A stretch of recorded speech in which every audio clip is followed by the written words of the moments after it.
Hello, everyone. Welcome back to the Motion Design Hotline. You're on the line with myself, Evan Abrams, and joined, as usual, by Kyle Hamrick. Kyle, how are you doing? I'm doing pretty well, except that I clearly forgot to mute the YouTube feed of our own show, Solid. which just blew up my ears and was very distracting. Well, fantastic. Well, we are here to distract you, good audience. It is, of course, a Monday.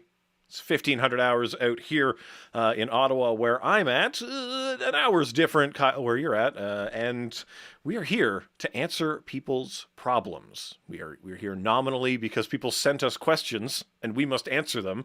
That is the Faustian bargain we've made for this show. Let's clarify that we're really just talking about After Effects problems. Like, there's a lot of problems that we are not equipped to solve. Yeah, here well, today. yeah, tell me about it. We are only here to solve motion design based problems. I mean, you can send us compositing based problems as well. We love some of those. True. Yes. You know, if you wish to send us problems, we have a form. You can send us those problems in a form right here in the description. You can also get at us on Instagram, on Twitter. Our handles are below our faces. You should be seeing them down there. But we're here live, Kyle. So people could bring us questions like right now. If they're really pressing, press them against us here in the chat, and we'll try to answer them as best we are able. They can. We should probably say a general hello to everyone. I see a lot of familiar names popping up in the chat there. So hi, everybody. Thanks for coming back here every second week. Every second Monday. Sam, Oliver, Umacorn. Man, so many great people being with us. And thank you for the compliments on my shirt. So, Kyle, we must get into our first questions. These have both come to us from Instagram, and they're good ones. A lot of them deal with kind of Swiss style, which is why I've kind of mashed these two ideas together on this show for us. We might as well start with the first one. This is from Deordered over on Instagram, at Deordered over there, is asking us, I'll paraphrase because it's a long one, but they're asking about sort of workflow, combination of tools and assets, and they're trying to produce kind of like a vibe. They're trying to get like they're trying to really play in a specific mode. And after some back and forth, we arrived at the mode they wanted to play in was Swiss design. Now, Kyle, are you familiar with Swiss design? What is your take on this this sort of period of design philosophies and thinking? I mean, I am not a huge design nerd, so I'm not going to try to talk too much because I'll definitely say something wrong. But in general, the kind of clean, fairly geometric, fairly minimal, often kind of stuff in there. I'm a fan of that kind of stuff. For example, I like several of these examples, and they look like things I would like to try to build and animate. Yeah, let me. I'm going to share my screen here real quick so that we can enjoy some of the things. Now, Swiss design, right? Minimalist, humanist, big shapes, lots of regular grids. If you can think about Helvetica is kind of the I want to say like the big thing of Swiss design. If you're thinking of what is a vibe, just imagine the Helvetica font, and that'll get you there. But these are some of the examples that I pulled because they repeated several times whenever I was looking up graphic design, Swiss design stuff specifically, and these examples were always getting thrown out. So I thought, let's observe those. But if you want to check out a bunch of them, please do. So what are we seeing? A lot of pattern, right? We're seeing a lot of big blocks. We're seeing a lot of things that are conveying depth and contrast. There's a lot of, as you see, repetition of things throughout. So I don't know. I'll show a quick one of these, and then we can jump over to question number 2 with Kyle's stuff. Maybe we'll start here. So let's see. Here we go. As you can see, here's a wonderful ripoff of the little Beethoven look here. These kind of big arcs, these cuts of a circle, descending inwards. And so, what if we wanted to make this, right? How would we go about doing this? Well, in a print situation, we'd probably just go ahead into Illustrator here. We might as well show what it looks like to try to do these things in print, if only to talk about sort of how this differentiates quite a lot when we want to animate this kind of thing. Right. So we could go ahead and just take a circle, click, drag, get our ellipse out here, make one of those, and then we are just going to make many, make them larger, and kind of put them over top of each other, keep on doing that. So let's see, we'll go ahead and boop, pop down like that. And if we just keep make more, make smaller, and let's see, keep pasting in place. You need to keep sort of half singing all of your actions as well. Make many circles, draw them big. But see, here we have our various concentric circles, and then we would want to start kind of carving them up, which we could just draw kind of radially out and into the center, and that can help us chop up our wedges. Use my shape builder here to start chopping away. We'll chop away the inside. We don't need that. And then... Yeah, and boy, anytime that I've tried to make something like this in Illustrator, I start desiring the trim paths operator in After Effects real fast. Right. So, more to that point, right? If we wanted to animate this stuff, trim paths is a great example. If I wanted to animate the size of this radius here, or how this chop is, we can't build it the same way. We can't build it like this in there. So let's dip back into After Effects here, and we'll talk about some of these tools that we would probably use to construct this thing. I've done it a lot of ways, we'll say, maybe too many ways, but if we start from this conceit that we are going to have some text down here, and we are going to have things be radial around it, Kyle just called out the trim paths, so we could grab an ellipse. Maybe we hold down Shift, double click on that, and we get a lovely ellipse. Tap the UU key to bring up everything about it, and we'll just size up a stroke around it like this, and we will come into the fill here, and we'll say no thanks, no fill. And so if we were to take this element and we're going to place it around here, let's just size that up a little bit more, because this is about as big as the outer radius would need to be. And like you said, we can add Trimothy paths to this, our old friend trim paths, and then we can say how much of the circle we want, and we can offset how much of the circle we want trimmed, and we can just animate these properties getting larger, smaller, undulating around like so. And since it has to be animated, it's totally non-destructive, and so you just have your whole circle, and you just kind of futz around with the ends of it until you're happy. Exactly. And you'd say, like, Evan, that's one circle. What are you going to duplicate that? Yeah, maybe. I might duplicate it and scale it up a little bit. Command D, duplicate some more, scale it up a bit more. However, that sounds like a lot of work, and I'm not really interested in doing a lot of work. That sounds bad. This sounds painful. Ew, ew, ew. So I'm going to go down here. I'm going to say add to this a repeater. And a repeater, as the name suggests, repeats. That's not the only way to repeat. We could instead come down here and add to this an offset paths. So we could do a little offsetting of the paths as well. So let's see. Let's offset the paths. And if we do that more, here's our first little lesson about shape layers. That notice what is being offset by the offset paths. So it is the result of what was trimmed is now being offset, but if instead we go ahead and we put the offset paths above the trim paths, what is being offset is very different, and we can have maybe a bunch of copies of that. And let's see, I think we got to bring that trim paths around. Let's bring it around to this side and maybe offset it like this so you can see. So the order is important, right?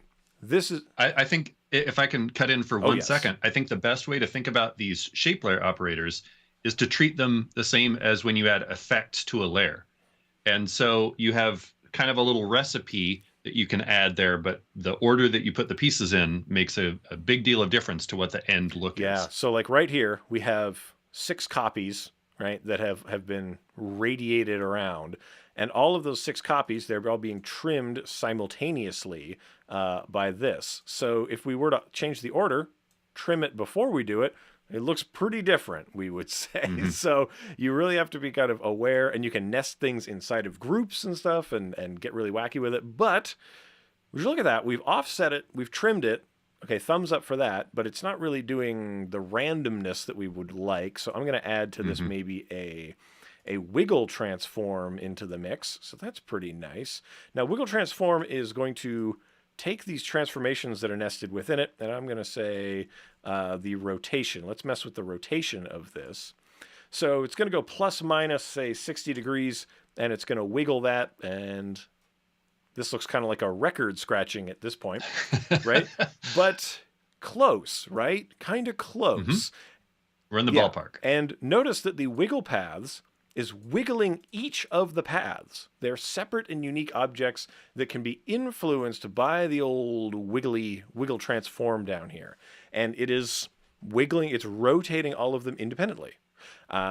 Same as if we were to use a repeater. So let's get the wiggle and the offset out of there, and let's call up the repeater instead. And with the repeater, which we've put on here, I'll just poke its eyeball back on so we can see it. And we'll twirl down in here, and we're going to say, hey, what we want to do? We want to scale it and not transform it. So this is giving us that much more kind of radial, things getting larger as they move outwards type of deal. And to this whole mess, we're going to come in here and we're going to add the wiggle transform to this, making sure the wiggle transform is after the repeater. And then we are going to, of course, come into that transform, and then we're going to come down here into rotation, make sure we're doing enough of that, and we'll see how that's looking.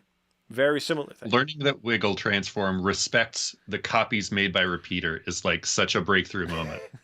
Well, I think that a lot of people get confounded by the repeater. Like, it's just doing the same thing. I hate it. And you are right to feel those feelings about it. I want to validate those feelings, and I want to celebrate that you're having them. But we want to work through them, and we want to get to the place where we are sort of turning those feelings of discomfort into productive work by simply changing the order and getting these things going through. I shouldn't say simply, because it's not as intuitive as we might hope.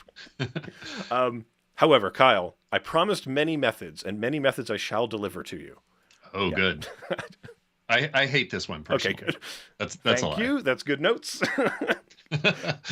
I love the modular but complicated innards of shape layers myself.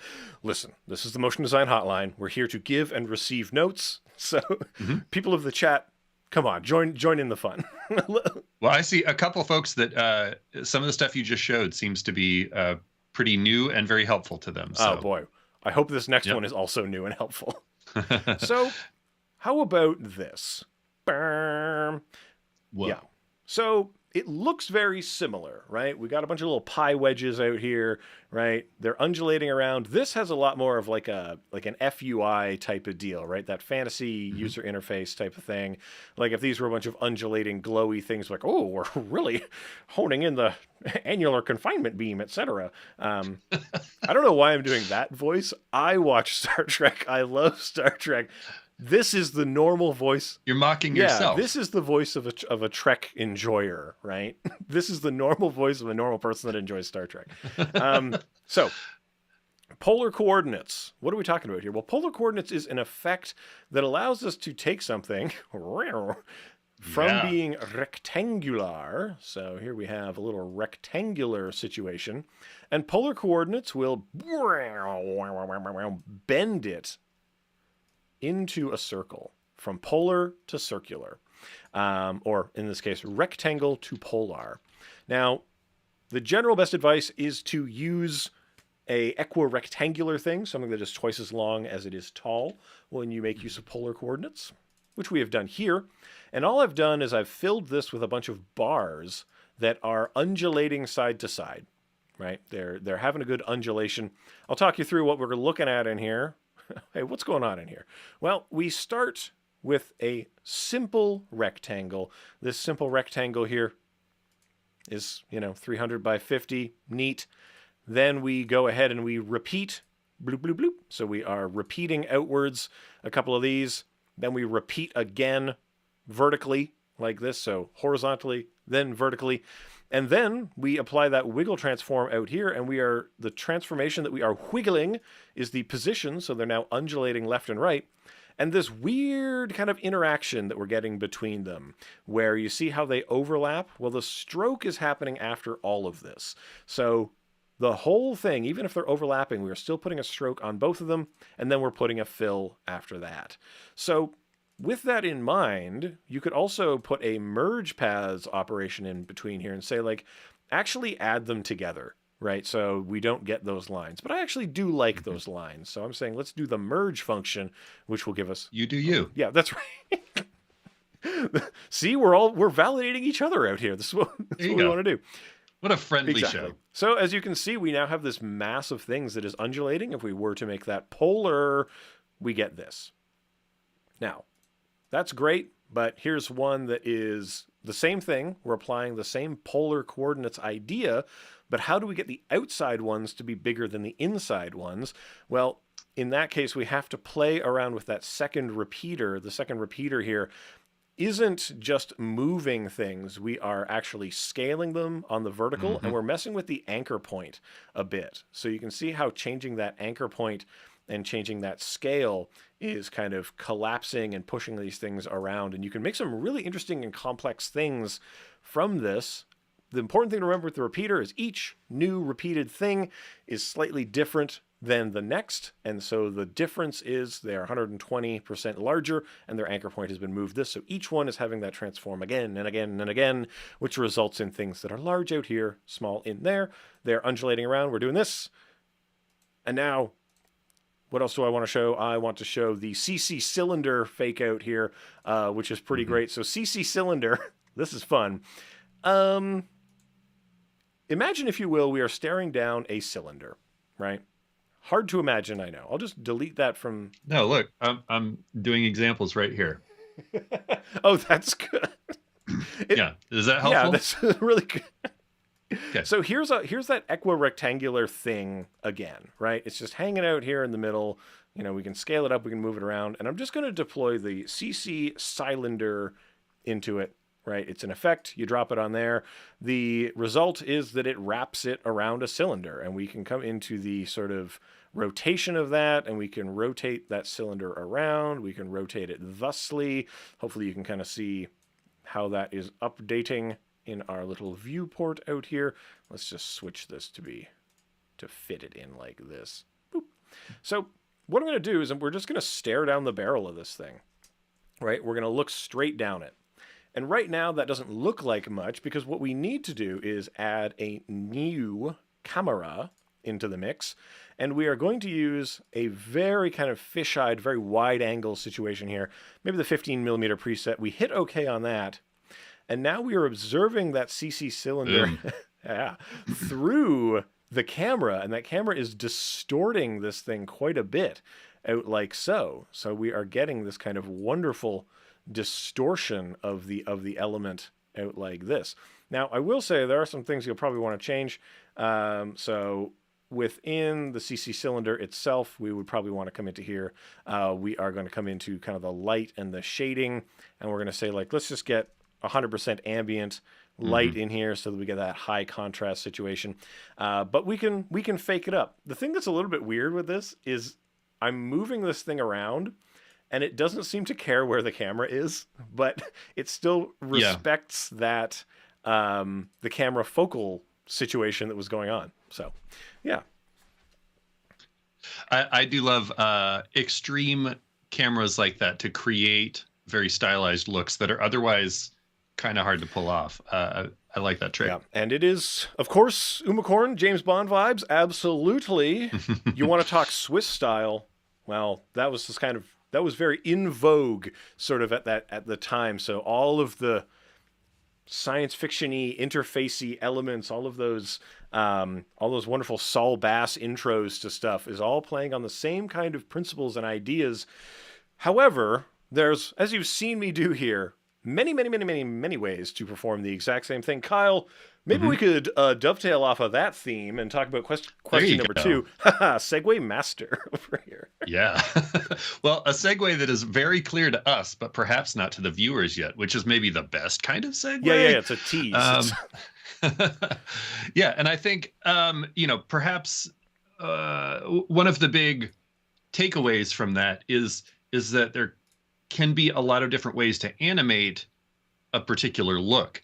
and the amount of control that you might want over it, or really, I mean, most of your approaches don't give you individual control over those pieces. Right. The only one that really does is like the manually building it out with trim paths.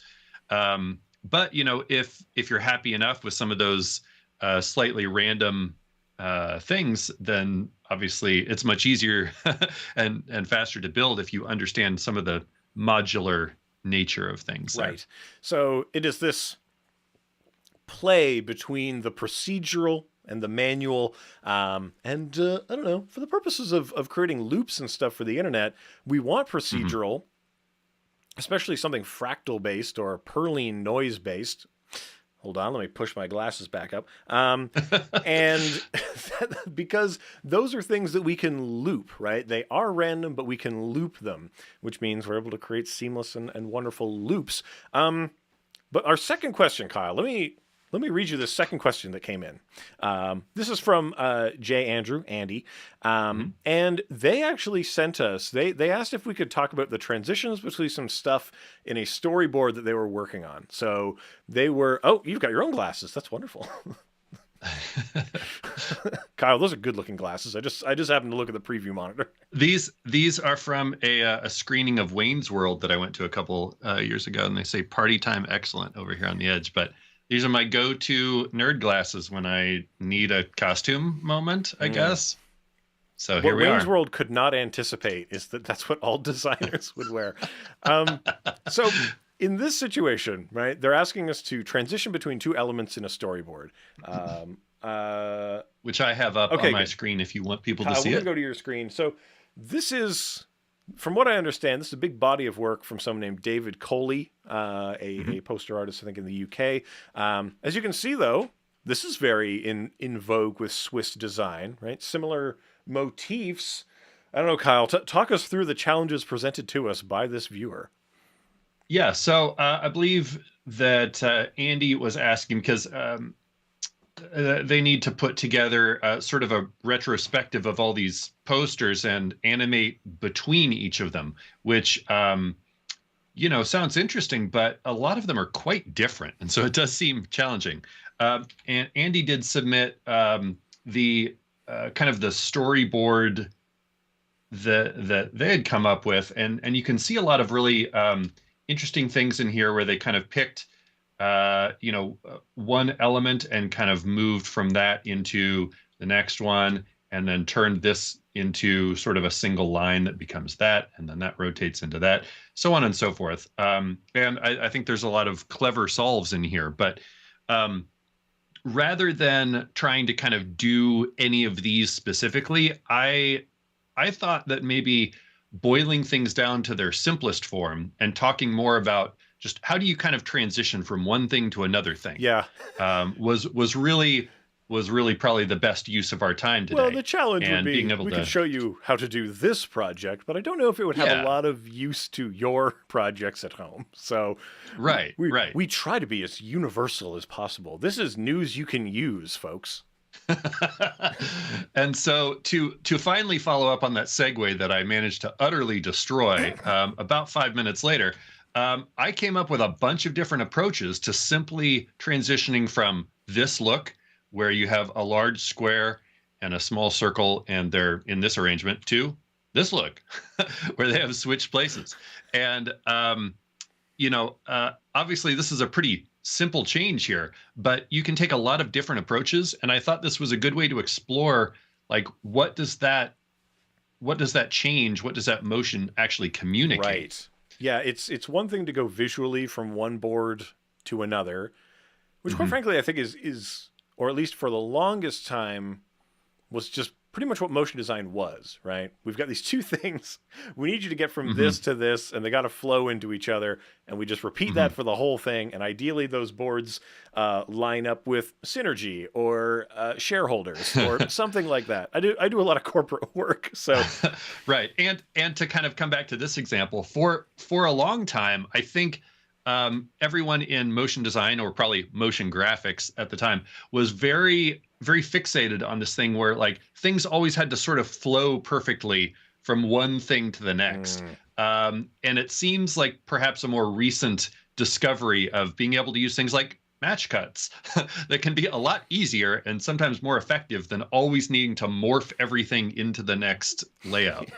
Yeah, we don't have to like really torture the design to get us from one thing Yeah. to the other. So I don't know, let's have a look at some of these examples because I Yeah. want us to talk through some of them and to I don't know, we challenge you the listener, well, viewer. Oh boy, Kyle, people view this. Well, look, some people might just be listening. Yeah, that's true. That might make things a lot more tolerable, Well, honestly. hey, person just listening, look at this now. We we challenge you to replicate what you're seeing here, right? Go Mhm. from circle to square, square to circle. Show us how you would do it. Kyle, you have what 17 you said ways? I believe 17 examples. Okay, Yes. let's let us observe some. Let's talk it through. Okay. So, I wanted these to be fairly simple so that they would be kind of easy to talk about. And please, Evan, like feel free to jump in on any of these and Of opine. course. Um, and for you viewers, all of the keyframes on these are going to be exposed. So you can see everything that's being animated or moved here. So let's start off real simple. You could literally just make them swap positions like that, right? That's pretty straightforward, pretty obvious, but it also like, I'm not necessarily going to tell you the answers on every one of these, but think about like, what does this communicate if they're just switching places? Are these two things interchangeable? I think that's kind of what's happening here. Like we're literally trading their places here. They have sort of a circular arcing path here that you can see right there. I don't know how much analysis this needs. I just felt like a simple example to start. Well, yeah, right? and I was going to say that's pretty smooth. So if you wouldn't mind showing people the old graph editor there, so they could. I would. Of course, these are animated in position, and so the value graph is not super helpful on position. But if we were to look at the speed graph, for example, we see that these are starting very slow, and then they hit their maximum speed in the center there, and they just woo. There's the sound effect. And Ivan is saying in this example is great because when they describe what they do, they make squares into circles. That is Yeah. we've hit the square nail on the square head here. So this one. Well, of course, one of my examples later will, of course, just morph the shapes into one another. So Yeah. But no, much like yeah, that. let's go on to some of the other ones. Let's get exactly. let's get wacky with it. So to take, about a half step away from that, you could do the exact same thing, except you move them in very straight, kind of robotic lines. And the actual moves themselves are still eased pretty hard, but this has a very different feel already, right? Like what do these hard lines communicate versus those curves of the previous Yeah, one? they definitely feel more like they're getting around each other than Yeah, they don't want to touch. Like the other ones don't touch either, but like they come closer and it's not so clean. Whereas this one's like pretty rigid, and yeah, you like you're being very careful that they not touch each other. I also felt like this one called out for a little bit of an accent here, and so how easy it is to just start adding something like this by adding a little bit of the echo effect in this case. That can really like add a lot of personality to this without actually changing the animation of what you're doing. Now, would you mind diving into the echo effect? Because I know a lot of people want to put smears on stuff. They probably want to have this kind of like the tail tells us that it's moving and like really conveys a lot more speed. It does. So I will say that because I was making 17 examples, I cheated a little bit and used a preset that I really like called Schmear, which is put out by Battle Axe, our friends who make Rubber Hose and Overlord and some other great plugins that I really am a big fan of. But all that this is a preset that just gives you some better controls for the echo effect to specifically do this. And it does some math in the background to kind of crank up. If I frame through this, you can kind of see the number of echoes cranking itself up to quite a bit as the speed of this object is at its maximum here. It's up to 234 echoes, and then it works its way back down to 0 as it Right. lands. The tail should be fastest at the maximal point of acceleration, giving us those solid. I don't know, because they're so bright, right? It really stands out as a nice. It does, thing. yeah.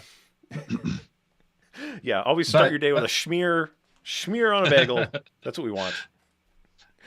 Indeed, and that is a free preset, by the way. So if you want to grab it, just Google for that, and you'll find it. Now, sticking with the kind of simple position movement, I thought, what if they actually cross each other? But of course, they're the same color right now. So I added a copy of the circle and used the new track matte functionality to say that I want this other copy of the circle, which is the same blue as the background, to only be visible when it's over that square. And so you get almost this sort of eclipse look right here. And, again, it's a very simple position move, but what is this communicating differently than those other moves? I feel like this, obviously these are just simple abstract shapes, so I'm not going to ascribe too much movement, but like, this says something, right? The one shape is cutting away from the other when they cross, and that communicates something. I don't know what. I think the important thing, though, is when we're talking about sort of design, right? We're trying to say more with less. And that's, again, one of the hallmarks back to Swiss design stuff, is that we're reducing things down. We're using positive and negative space. This is a great way to get that positive negative space interaction. I don't know. I want to see some more of these more filmic type of cuts. Yeah. So let's see. Tell you what, let me kind of build to that. I'll speed up a little bit here. So here's one where neither of the shapes is moving, but I used a null object and some simple parenting so that these two are just set up on a null here, and it just rotates them. So maybe this is the old switcheroo where something else is moving them, right? There's some unseen hand moving them. Of course, you could add some personality to this, and that's the same move, but with some anticipation and some overshoot, and how different that feels, right? Right, and is there a little rotation on each of on the square when it comes to wrist? On the square as well, yeah. It felt like it complemented it nicely. Yeah, well, it gives it mass, right? Like, it does. We're starting to have life in these things. So if folks are out there, if you don't animate things all the time, hopefully you can see how alive these things are getting as we're going through each of them. They're all the same thing, but we're layers of stuff. And I've literally keyframed 3 properties here. And yes, it's starting to bring a lot of characterization and energy to this. This one, perhaps a little more clear for some of these. I added a little texture to the background so that you could really kind of feel this more. But this is the whole scene moving. There are actually 2 copies of each of the shapes so that as we move, you can see it's moving down to the other one.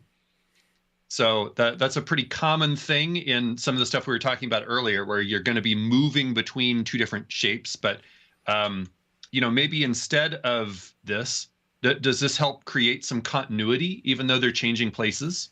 Well, that's true. And if, like, say this was for an explainer video where we're talking about 2 things in relationship to each other, right?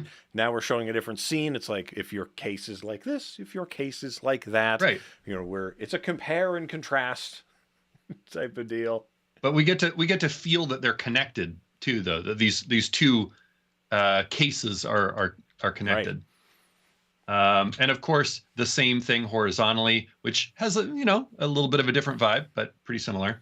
I thought this one was a nice follow-up to this, though. So this is kind of the same idea, but opposite, where the shapes actually push off screen to change places. I'm not sure whether I like the horizontal or the vertical better. The horizontal gives you a lot more sort of mileage to see them move, and the vertical feels pretty abrupt, in my opinion here. Right. Well, I don't know. This one feels like very cartoonish to me, right? It does. You're getting a lot more like they're leaving, they're coming back, they're leaving, they're coming back. So yeah. And that leads us into what you were really wanting, which is this match cut that I created. So let's watch it, and then I'll kind of frame through it here. So, you could argue that I mean, they are of course moving. You can see that both of their positions are animated here. But what's actually happening is they both anticipate Right. backwards, and then they move to their original position, That's true. And and then they swap this is my positions. warning to anyone who is only listening. This is the part that you want to really zoom in. Yeah, I'm not going to describe all of this. Uh, and then here, just over the case of one frame, they totally swap positions, and then they sort of bounce out to overshoot a bit, and then land back at their original position. But in motion, it works nicely because it looks like they're moving really fast on that middle frame. This is, I'll say, I think this is one of the things where people go from sort of a beginner to more of an intermediate phase, right? Realizing that we don't have to show all of it. We just have to we Right. have to suggest it, and the brain will Uh-huh. figure the rest of the stuff out. Exactly. Exactly. We're letting our eyes and our brains make that connection for us, even though it's not there. You could certainly stretch this out and give them a few frames, but then they're going to cross. You're going to see them cross, and then like, what do you do? Do you do that eclipse thing? Like, because you're only going to see the square if they ever cross. So what's the Yeah. point? Oh, and I think the other thing I think people should realize is, I don't know, the timing, right? From the inside to the outside to a lot of these animations has been really similar, right? Like to get Hmm. from A to B has been very similar, but how fast all of them feel has been incredibly different, right? Like the Yeah. sensation of Yeah. speed and the actual speed are totally disconnected. I did try to, obviously some of them are intentionally slower, like the Eclipse, but I did try to keep them like relatively within the same realm, specifically to provoke that reaction. So then here's a couple that I just started doing some crazy ideas. So what if they don't move at all? There are just two hold keys here, but instead I do something else to distract you into feeling like they're moving. Um, Right. so I just sort of explored some techniques here. I think this one's a little crude, but it's sort of a good lead in to like, they don't even have to move. You just have to kind of, again, prepare the viewer's eyes to feel like something's going to happening and going to Yeah. happening. Yeah, we'll stick with it. And then when it happens, they're okay with it, right? Perfect. Yeah. Because what are some of the Um, other ones? I know we got about 20 minutes left on the clock here. yeah, yeah, yeah. So then I flickered kind of the whole thing instead. That's a little more intense. But again, you're setting them up you're giving anticipation so that they know a change is coming, and then it happens and it feels okay, even though it was a very abrupt change, Right. right? So to kind of like just take some of those position moves in a little different direction, instead, we're just, a nice bouncy scale swap. Like, this again has a little bit of a cartoony kind of punchy energy, but again, you don't need to overthink some of this stuff sometimes. If you just need to get from one thing to another thing, a lot of times a simple route with a little bit of energy can get you there pretty Yeah. nicely, right? Now listen, when you're doing 17 variations, make sure you don't overthink them. But then again, like what if you want to anticipate that a little bit more, and like does adding a little bit of rotation into that same thing like adds a whole new dimension to it, right? Well, it definitely makes it feel like the square is moving somewhere, right? It It's moving does. in and then Yeah. it's swirling out. Like that is the illusion of life. Yep. This is all cheating and seeing what you can get away with, right? You What is yeah, this you heard it one? here first. Life Okay. hacks. Here's that same thing again, but with the timing offset. And again, what a different feel that gives it. Right. Whoop, whoop, whoop, whoop. And we brought back our old friend, the blue circle, to kind of like help communicate that circle was sort of nested inside there for a second. Right. Or it's getting Right. displaced or it's being Mm-hmm. pushed out. Mm-hmm. And then, to kind of bring it home from all of that, like we're just going to straight up animate the shapes. The square shrinks, and you can watch the corners melt away as the roundness setting gets animated up. Right. And, I think a good thing to point out that Evan brought up before the show, this is very easy to do with a circle and a square. But, when you get into more complex shapes, like you don't always have to do exactly this. And that's kind of the point of all the examples before this, right? Exactly, as Umacorn just said, cheat if you Right. can, because a lot of times, like doing something like this where you're perfectly hand animating from one shape to another is probably not needed. Right.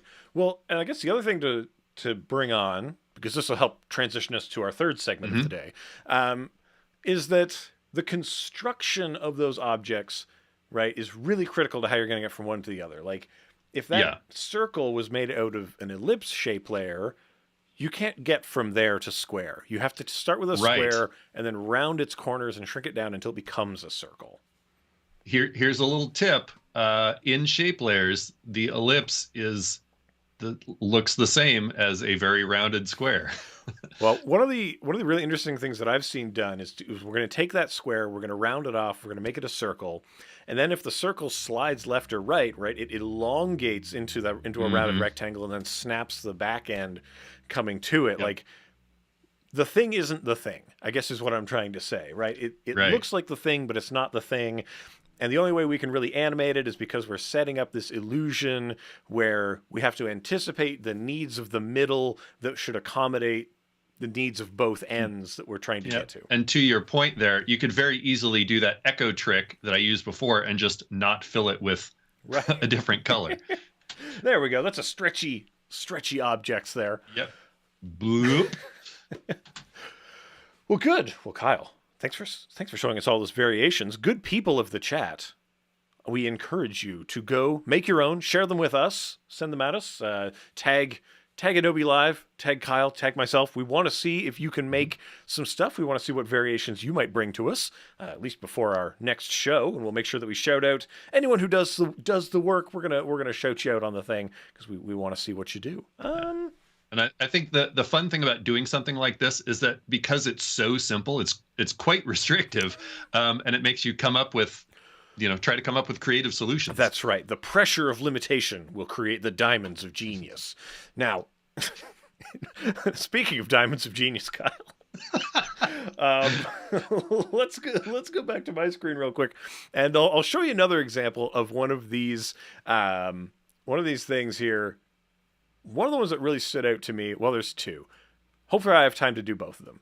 This one's not as involved. But this one here that is a bunch of these lines, right? And if we are trying to theorize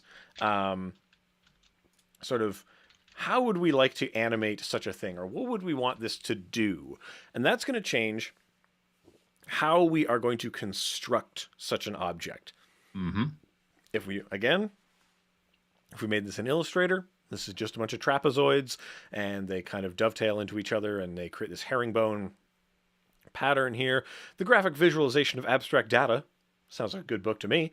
And I mean, it seems to be like a golden book kind of format for children. So if you're looking for bedtime reading and are trying to create an incredibly modernist baby, this is the way to do it.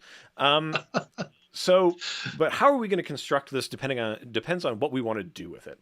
So let us observe. Doop, doop, doop, doop, doop. Close, close, close, close, close. We'll close with this one. And we're going to come in here, graphic design, and let's see.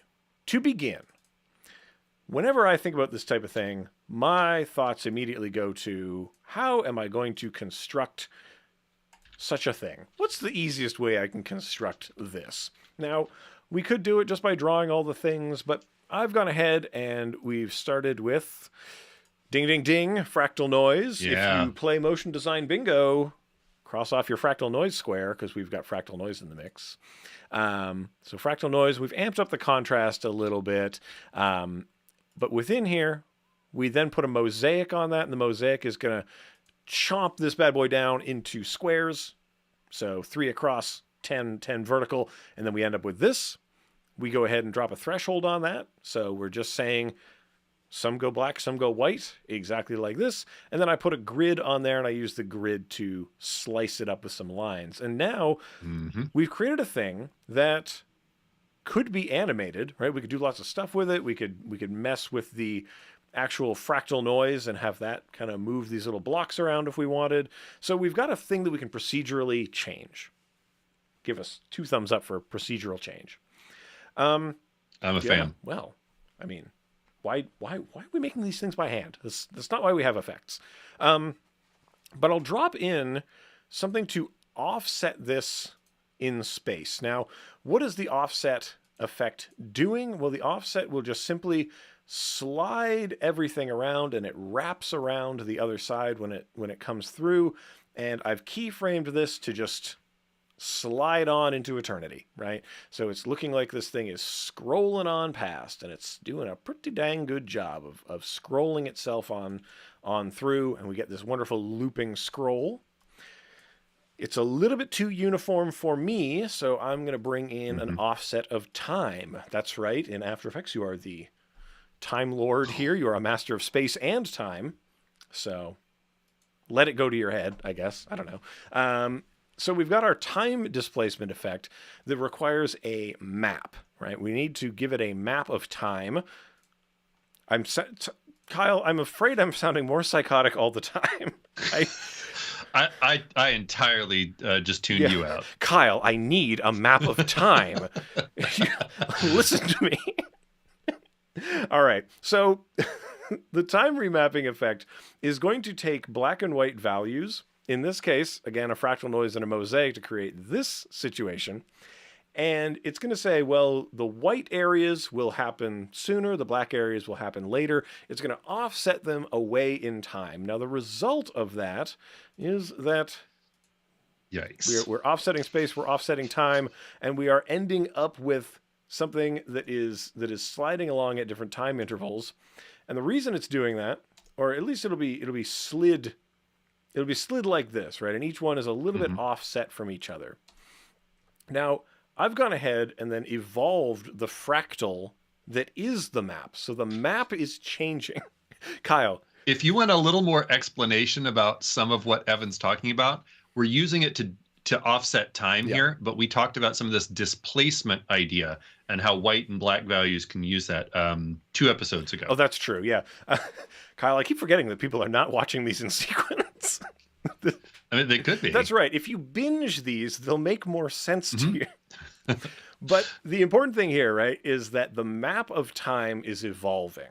And that's not just a thing that people in the tech space say. I say it too, because the map of time is changing how these things are being remapped. And so that's why they're sliding back and forth. And we've created randomized movement in these things.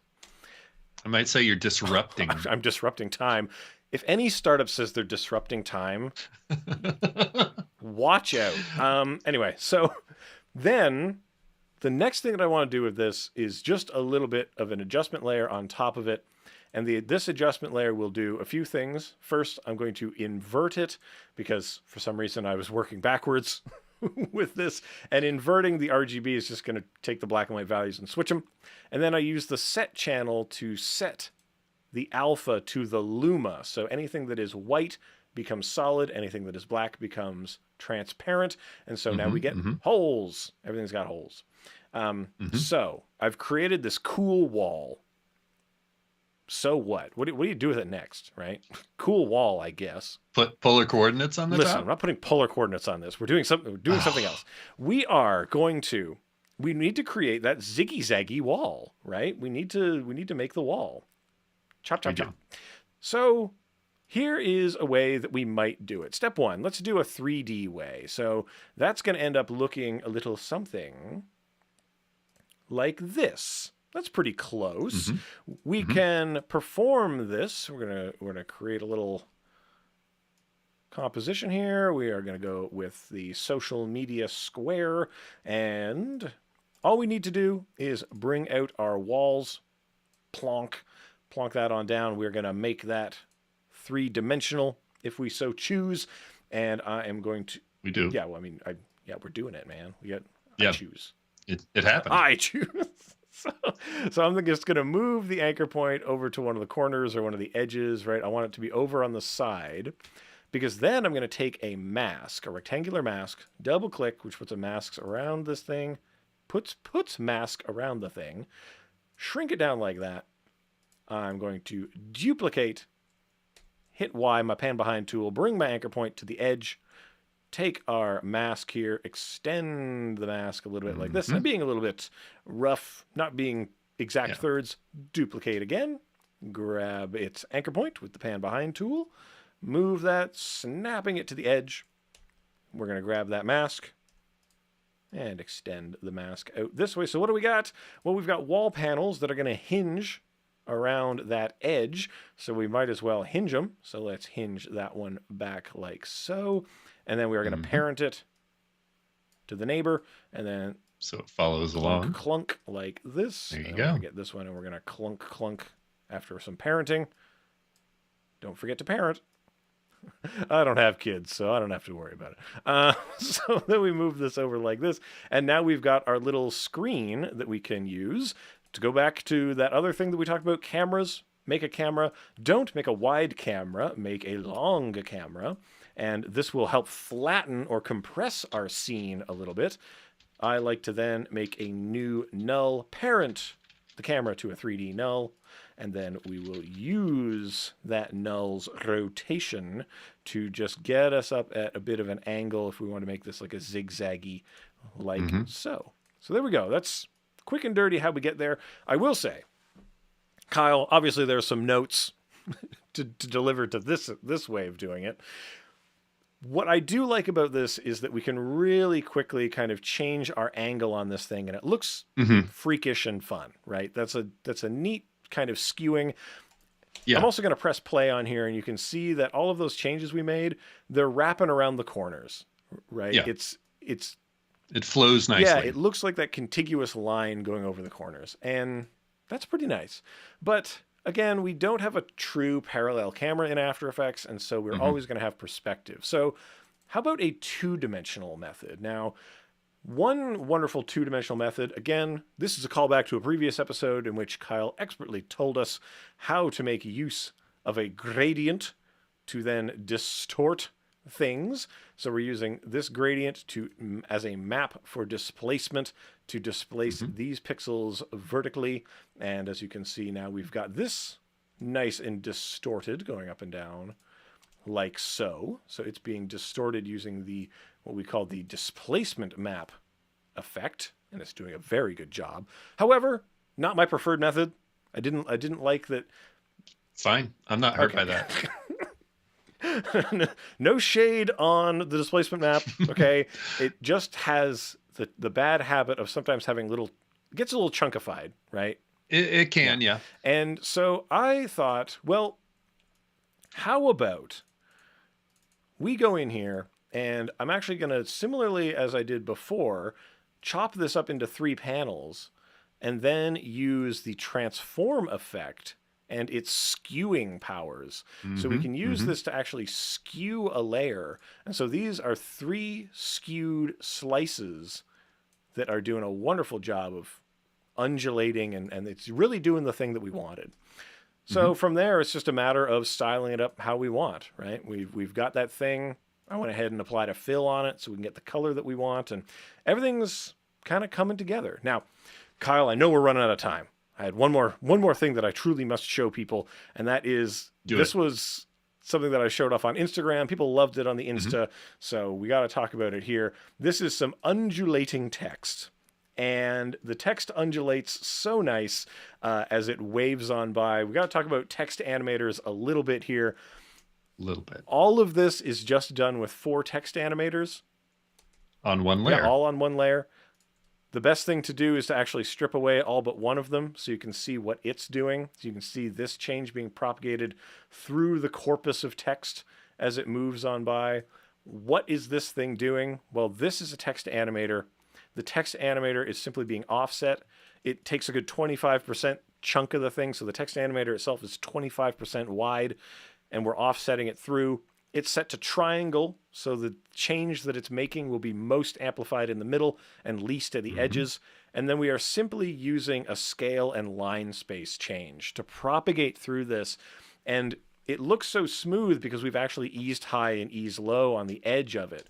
And because the linear, right, the line spacing and the scale together counteract each other, to make it look like the thing is just shrinking on through. When you see the whole thing in its entirety as this thing first bumps through, everything gets a big bump. You see that big clunk that kind of rolls through like that? Well, that's what's caused when you start to actually see the seams of this thing. But when we have 4 of them rolling through in perfect timing, you're not going to notice any of that. It's all a trick. Kyle, it's all been a trick. It's good that you talked about text animators at the end, because for anyone who might happen to be attending NAB next week, one of the presentations I'll be giving, the one that is free to attend if you're at NAB without an additional paid pass, I will be doing a session about animating text in After Effects. I probably won't be showing anything quite that complicated because it's a short session. Probably do more useful everyday things. But if you are going to post-production world, which is a separate paid pass, I'm doing several other presentations there as well. So come say hi. As you should. And in fact, you should say hi to us on the internet. Our handles are below our faces, at EC Abrams, at Kylosaurus Rex. We are back in a couple of weeks. We'll see you in a couple of Mondays. Bring to us your questions. I want to thank everyone who's brought us questions already. But Kyle, we're out of time. We must breathlessly sign off. Anything else you want to say to the people? Don't have time to, okay. Even if I wanted Fantastic. Thanks for watching. Have a great day. See you back here tomorrow. Thanks, everybody.